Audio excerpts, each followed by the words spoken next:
Amen. Alors, on va commencer, en réalité, on va voir justement ensemble la réalité de seulement quatre grands problèmes. 4 grands problèmes. Le premier, dès le verset 27. Tu te rappelles la situation, on a terminé, la jeune fille de 12 ans, la fille de Jairus, a été ramenée à la vie.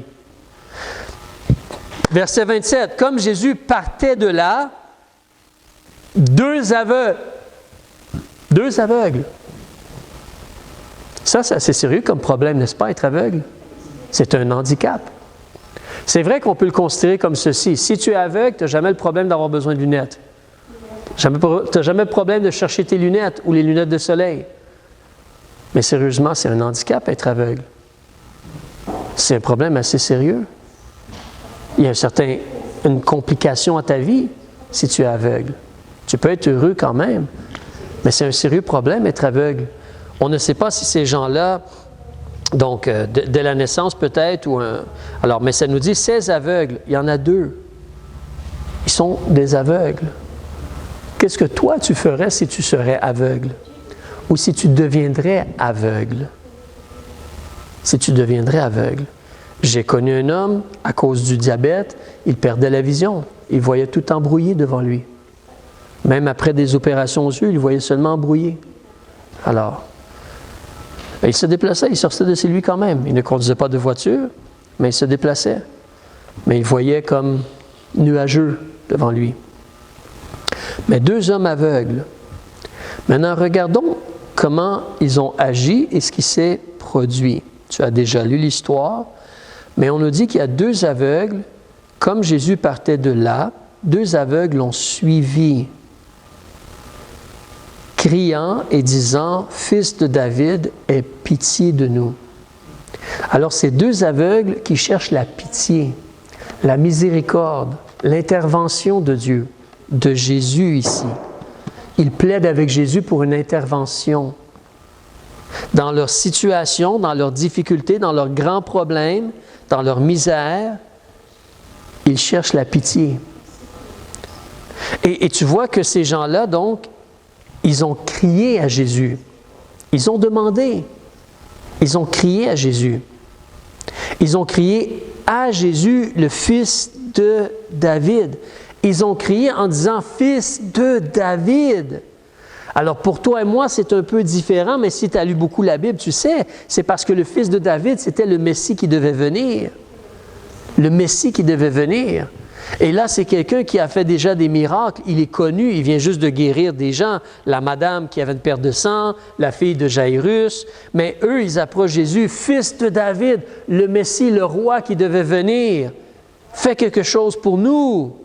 Aie pitié de nous et notre situation. Ils crient au Fils de David.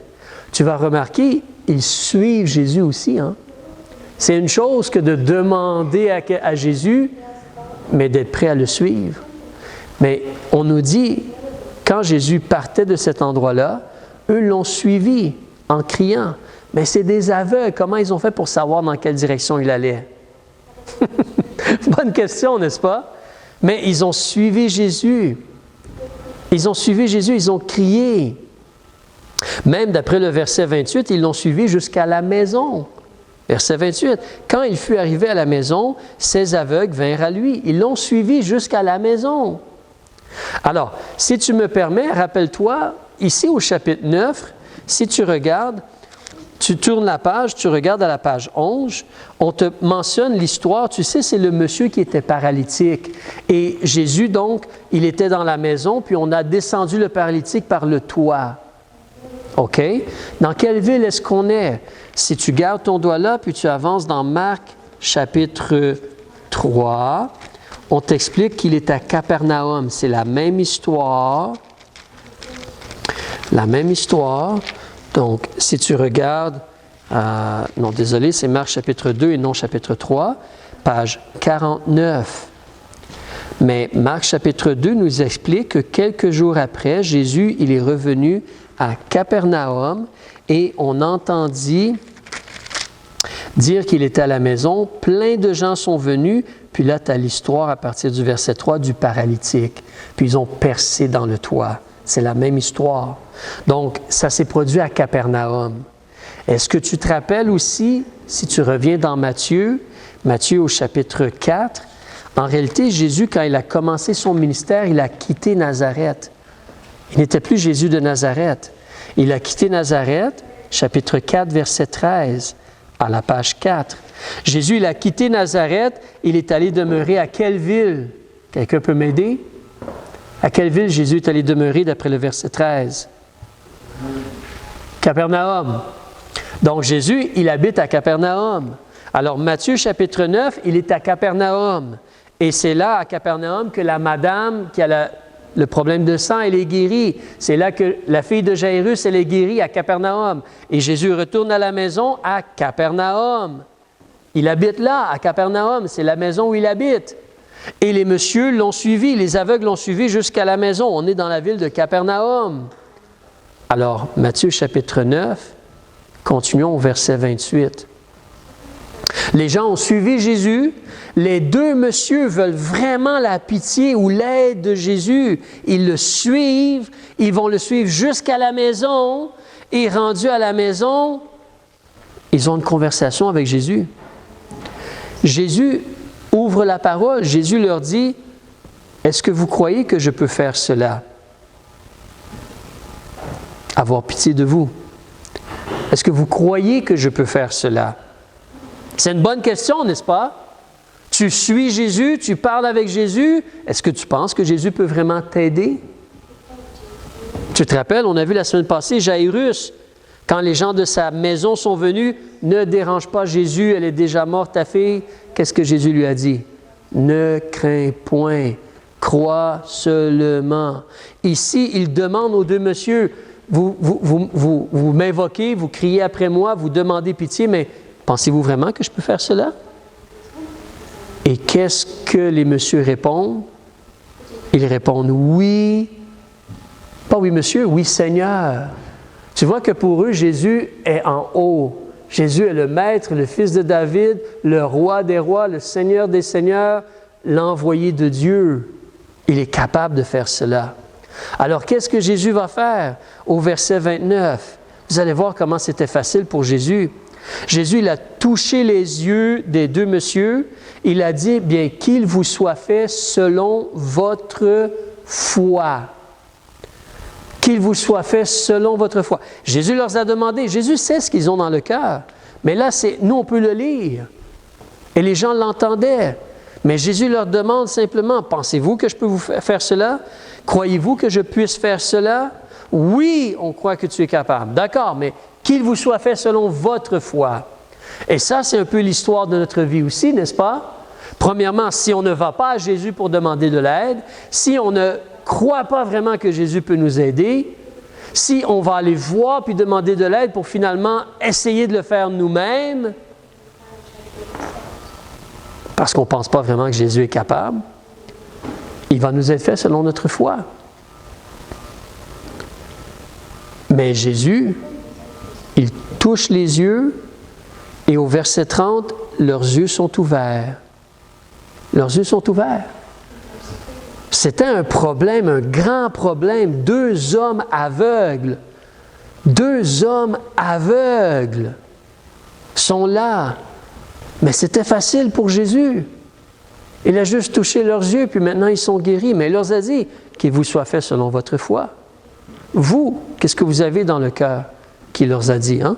Nous, toi et moi, qu'est-ce qu'on a dans notre cœur? Il a dit qu'il vous soit fait selon votre foi. Et c'était très facile pour Jésus. Le problème est résolu. Les deux messieurs peuvent voir maintenant. Ils peuvent voir. Mais n'oublions pas, ici, on a une déclaration intéressante. Ça dépend de notre foi. Ça dépend de combien on croit. De ce qu'on croit que Jésus peut faire. C'est là pourquoi c'est tellement important pour toi et moi d'apprendre à prier pendant qu'on est jeune. Afin qu'on voit que Dieu vraiment se soucie de nous et vraiment entend et répond à nos prières. Et cela bâtit notre foi. Cela nous rappelle que, non mais il l'a fait. Il l'a déjà fait. Il l'a déjà fait plusieurs fois. Il répond vraiment aux prières. je continue à prier. Je continue à prier. On va faire un petit détour puis revenir pour le deuxième problème. Mais regarde dans Jean chapitre 15 avec moi. Parce qu'il va nous être fait selon notre foi. Et nous, cette année, on parle de demeurer dans l'amour de Jésus. C'est notre thème. Mais Jean chapitre 15, regarde au verset 7. Qu'est-ce qu'il nous dit? Il nous dit, si, il parle à ses disciples comme les apôtres là, si vous demeurez en moi et que mes paroles demeurent en vous, vous allez demander tout ce que vous voudrez et vous l'obtiendrez. Incroyable, n'est-ce pas? Incroyable. Mon Père sera glorifié si vous portez beaucoup de fruits et vous serez mes disciples. Comme mon Père m'a aimé, je vous ai aussi aimé. Demeurez dans mon amour. Mais le désir de Dieu, c'est de nous aider, de se démontrer, de prouver. Le désir de Dieu, c'est qu'il y ait plein de fruits et de choses extraordinaires et sa puissance, sa grâce qui nous aide. On est faible, mais lui, il est puissant et les yeux sont tournés vers lui. Vers lui. Et lui, il est glorifié. Ça, c'est le désir de Dieu. Les problèmes sont grands des fois, mais Dieu est bien plus grand, bien plus grand. Alors, ça, c'était le premier problème. Retournons en Matthieu chapitre 9, on va voir le deuxième problème. Il est un peu similaire. Avant ça, on doit aussi lire le verset 31 et se rappeler ce que Jésus a dit. La semaine passée, quelqu'un avait une question pour moi concernant cela.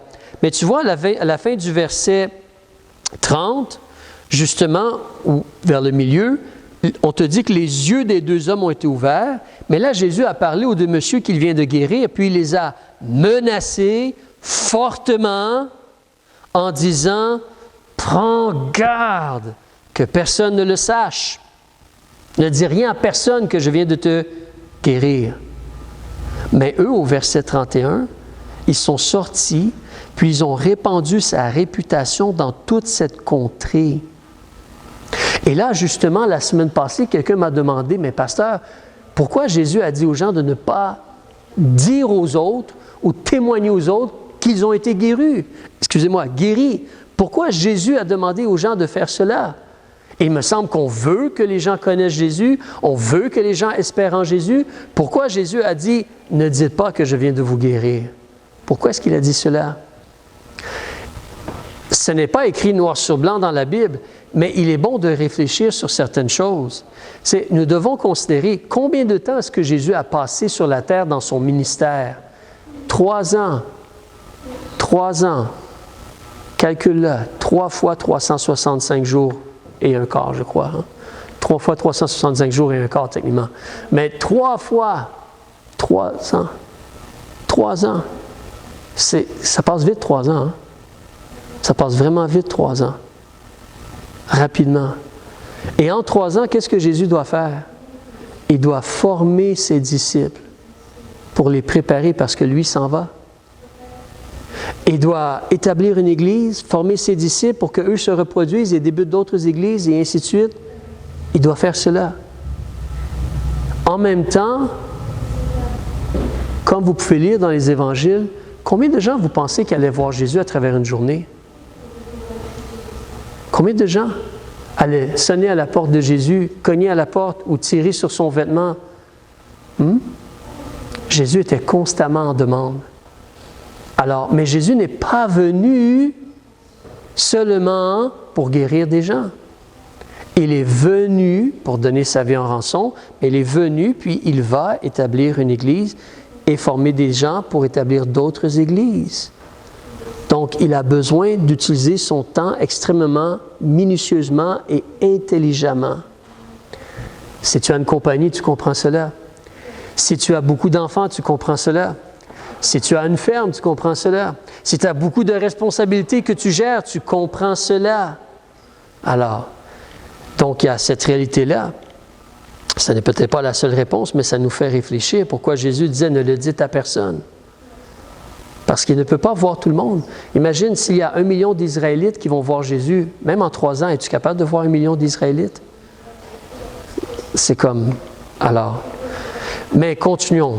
Le deuxième grand problème, verset 32. Comme il sortait, donc là, il sort de la maison. Qu'est-ce qu'on fait justement? Mais on lui présente un homme pour être guéri. Ça continue.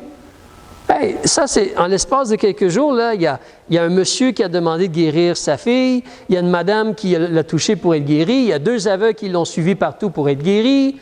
C'est pour ça que des fois, tu lis dans les évangiles, qu'est-ce que Jésus fait? Il s'en va. Il s'en va dans un lieu désert, tout seul avec ses disciples, pour ne pas être dérangé, puis pouvoir parler et enseigner ses disciples. Il fait cela. Il fait cela parce qu'il a besoin d'être tout seul.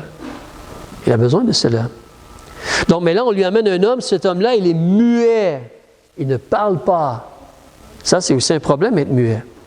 C'est assez sérieux. Je sais, personnellement, je sais un peu parce que généralement, 1 fois par année, j'ai une extinction de voix. J'ai une infection et ça vient dans ma voix, et certains, vous l'avez remarqué, je parle comme ça, puis c'est Dieu parler. Je perds ma voix. Puis je dois prêcher 2-3 fois par semaine, je dois aller en public, parler avec des gens, mais je n'ai pas de voix. C'est sérieux quand on n'est pas capable de parler. On a besoin de notre voix. Le monsieur, il est muet. C'est un grand problème. Même on ajoute que techniquement, dans son cas, lui, il est démoniaque. Il y a un démon en lui. Alors, qu'est-ce que Jésus fait? On le dit très rapidement, hein? Verset 33. Jésus, il a chassé le démon et le muet a parlé.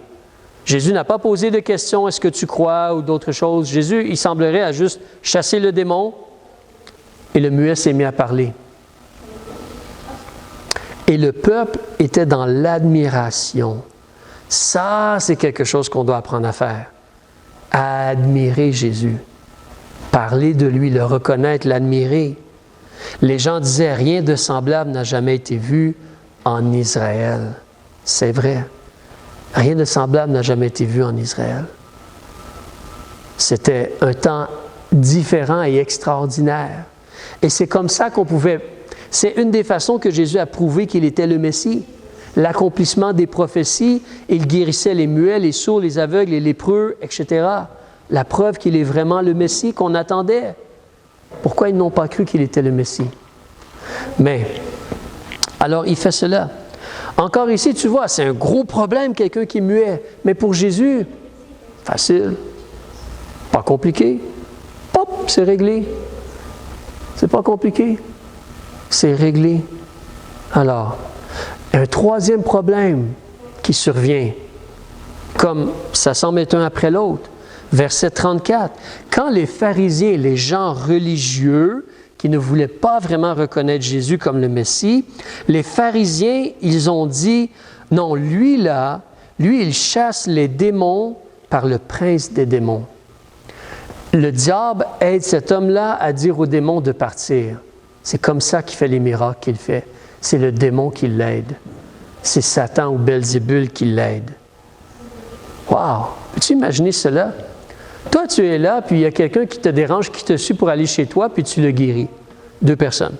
Puis tu sors de chez toi pour aller juste faire quelque chose dehors, puis quelqu'un t'a... Hey, fais ça là pour moi, s'il te plaît! Puis tu le guéris. Puis là, qu'est-ce que les gens font?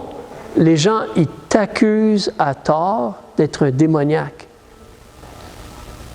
Et il faut comprendre, hein, dans ce moment-là, si on dit que tu es un démoniaque, c'est comme, c'est comme, ou si on dit que tu fais ça là par la puissance du diable, c'est un très mauvais témoignage.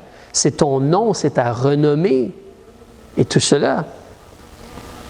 Donc, c'est un sérieux problème. Des ennemis qui parlent mal de toi, qui disent des mensonges au sujet de toi et qui veulent détourner les gens de la lumière, de la vérité. C'est un sérieux problème, cela. On parlait justement tantôt des gens qui arrivent et qui vous disent « Ah, tu sais, la Bible, ce sont des hommes qui ont écrit la Bible. » Le frère me disait tantôt qu'on entend souvent cela. Quand on suggère aux gens « Lis la Bible. »« Oh, mais la Bible, c'est écrit par des hommes, ça. » Ça circule maintenant parce que quelqu'un l'a dit à un moment donné. Et si tu dis assez fort, assez souvent quelque chose, les gens vont le croire. Mais c'est pas vrai. C'est pas vrai du tout. Alors, mais l'ennemi, les ennemis, c'est des mensonges, des fausses accusations. Ça, c'est un gros problème. Ça, c'est un gros et un sérieux problème. Un très gros et sérieux problème. Imagine si justement, une compagnie, imagine si quelqu'un se promène partout et commence à dire qu'on met de l'arsenic à la fromagerie à Noyant. Le nom, la renommée, c'est comme... Ou c'est comme, tu vas dire, alors c'est ton nom, c'est ta renommée. Mais l'ennemi qui agit ici, les pharisiens disaient, ils chassent les démons par le prince des démons. Ce qui est intéressant, c'est que dans le passage ici, Jésus ne répond même pas. Tu arrives au verset 34 et ça te dit que Jésus allait par toutes les villes. Il les a laissés faire. Il ne les a pas nécessairement laissés faire. Avance un peu dans Matthieu chapitre 12. Puis on va regarder le dernier grand problème. Matthieu chapitre 12, donc quelques temps plus tard, la même chose va revenir ou presque. Matthieu chapitre 12, page 17, verset 22, on présente à Jésus un démoniaque aveugle et muet. Et Jésus le guérit. Maintenant, celui qui avait été aveugle et muet parlait et voyait. Tout le peuple en fut étonné. Et il disait, cet homme ne serait-il point le fils de David? Les deux aveugles ont dit cela. Mais là, qu'est-ce que les pharisiens disent? Parce qu'ils ne veulent pas que les gens espèrent en Jésus. Les pharisiens entendaient cela, disaient, non, non, non, non, cet homme, il chasse les démons par Béelzébul, le prince des démons, Satan. Ils disent cela. Et là, Jésus ici va parler, et c'est vraiment important de réaliser ce que Jésus dit.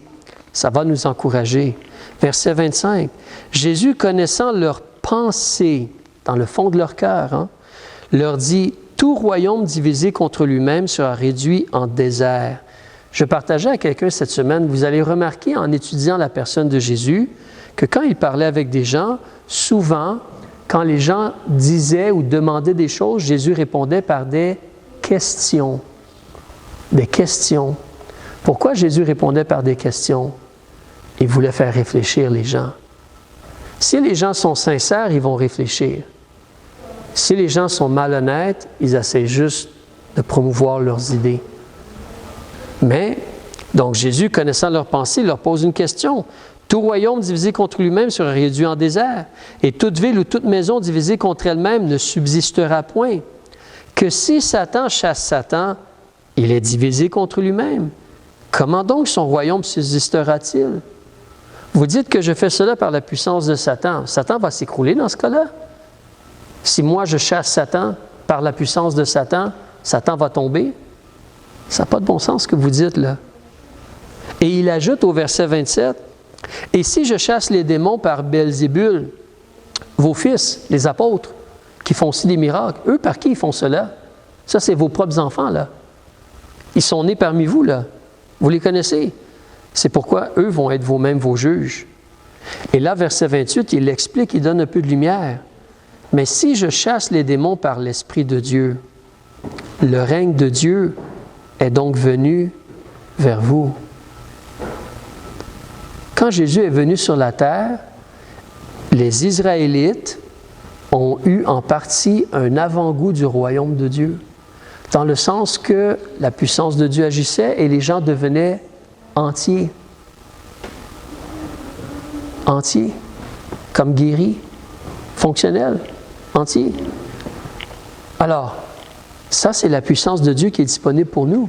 Un grand problème, deux aveugles. Un grand problème, un homme muet. Un grand problème, des ennemis. Mais la puissance de Dieu est là. La puissance de Dieu est disponible. Est-ce que tu crois vraiment que Dieu peut t'aider? Retournons à Matthieu 9, on va regarder le dernier problème. Et si tu te rappelles, je t'avais mentionné tantôt, on a parlé du fait qu'il y a des choses que Dieu ne peut pas faire. Il y a des choses qui sont très difficiles pour Jésus de faire. Alors, Matthieu chapitre 9, verset 35. Donc Jésus, il est allé par toutes les villes et par toutes les bourgades, enseignant dans leurs synagogues, prêchant l'évangile du royaume de Dieu et guérissant toutes sortes de maladies et toutes sortes d'infirmités parmi le peuple. Jésus, il a vu la multitude du peuple. Il a été ému de compassion. Ça, c'était notre Jésus, le vrai Jésus de la Bible. Le vrai Jésus de la Bible, qu'il voit des gens, puis c'est comme, je dois les aider. Je dois faire quelque chose pour eux. Et c'est pour ça que Jésus dormait des fois l'après-midi dans le bateau. Et il était extrêmement occupé, fatigué des fois, physiquement éreinté. Mais Jésus, il a agi. Et donc, il a vu la multitude, il a été ému de compassion envers eux, de ce qu'ils étaient misérables et errants comme des brebis qui n'ont point de berger. Alors, il a dit à ses disciples, « La moisson, elle est grande, mais il y a peu d'ouvriers. Priez donc le maître de la moisson d'envoyer des ouvriers dans sa moisson. » Ça, c'est un grand problème. Il manque d'ouvriers. Il manque d'ouvriers. Ça, c'est un grand problème. Remarque ici, tantôt les deux aveugles, est-ce que c'était facile pour Jésus? Absolument. L'homme muet, est-ce que c'était facile pour Jésus? Absolument. Les ennemis, Jésus les a mis à leur place, puis il a continué à aller ailleurs, puis à travailler à l'œuvre de Dieu. Mais ce problème-là, on ne te dit pas qu'il y a une résolution. On te dit, il y a peu d'ouvriers pour la moisson. Prie le maître. Prie le maître. Mais toi et moi, on réalise pourquoi les gens ne vont pas travailler dans les champs. Pourquoi les gens ne vont pas travailler dans les champs? C'est le cœur humain. Le cœur humain. Le cœur humain. Tu vois, Jésus, lui, il est ému de compassion. Mais nous, qu'est-ce qui se passe dans notre cœur? Est-ce qu'on voit le besoin? Est-ce qu'on voit la nécessité? On ne peut qu'essayer d'aider. On ne peut pas forcer les gens. Et on ne peut pas on peut pas décider à la place des gens. Mais on peut essayer d'aider. On peut essayer de parler de Jésus. On peut essayer de semer la parole de Dieu. Et ça débute dans notre cœur. On a un amour et une compassion. Mais ça, c'est un grand problème. Que le cœur des disciples de Jésus-Christ manque de compassion pour voir le besoin et ne va pas dans le champ travailler. La moisson, elle est grande cependant. On pourrait récolter, mais il n'y a pas d'ouvriers. Il n'y a pas d'ouvriers. Les gens doivent agir, répondre à l'appel, puis aller travailler pour Dieu. Aller essayer de servir Dieu. C'est triste, n'est-ce pas? C'est un grand problème. Et ici, on ne voit pas nécessairement de solution, sinon de plaider avec Dieu. De plaider avec Dieu, de prier. Alors, en conclusion, je veux juste t'encourager. Toi et moi, on a notre propre vie. On a peut-être de grands problèmes dans notre vie aussi, ou de moins grands problèmes. Mais nous devons croire que Jésus a la puissance pour nous aider. On doit être prêt à vraiment crier à lui, aller vers lui, le suivre, le chercher, le suivre. Que ce soit pour des problèmes, pour des besoins, que ce soit dans la réalité que l'ennemi essaie de nous causer des problèmes, où il y a des combats, où il y a des difficultés, où des gens sont des ennemis envers nous. On doit croire, aller à Jésus et recevoir son aide, sa délivrance. Et on devrait admirer Jésus. On devrait élever Jésus et parler de Jésus. On devrait admirer Jésus et essayer de le faire connaître aux gens autour de nous. Mais aussi, est-ce qu'on le sert? Parce que ça, en réalité, ça, c'est Dieu qui est là d'une certaine façon, peut-être, et qui regarde son champ et qui voit comment... Vous savez, si tu ne récoltes pas ton champ, attends, qu'est-ce qui arrive? Tu perds ta récolte. Tu ne le récoltes pas à temps, tu perds ta récolte. Soit le fruit ou le légume ou quelque chose, ça va se corrompre. Ça ne sera plus vraiment utilisable pour l'être humain en tout cas. On peut peut-être le donner aux animaux, c'est une chose, mais tu risques de perdre ta récolte et de perdre beaucoup. Mais ça, c'est un problème que toi et moi, on peut résoudre si on décide d'être des serviteurs de Dieu. Peut-être le Seigneur nous appelle au ministère, peut-être que non. Mais en toute chose, on devrait essayer d'aller servir dans la moisson, dans le champ de Dieu. Et on devrait continuer à prier que Dieu appelle des gens pour la moisson. Continuer à prier. On va s'encourager en chantant un cantique. Si tu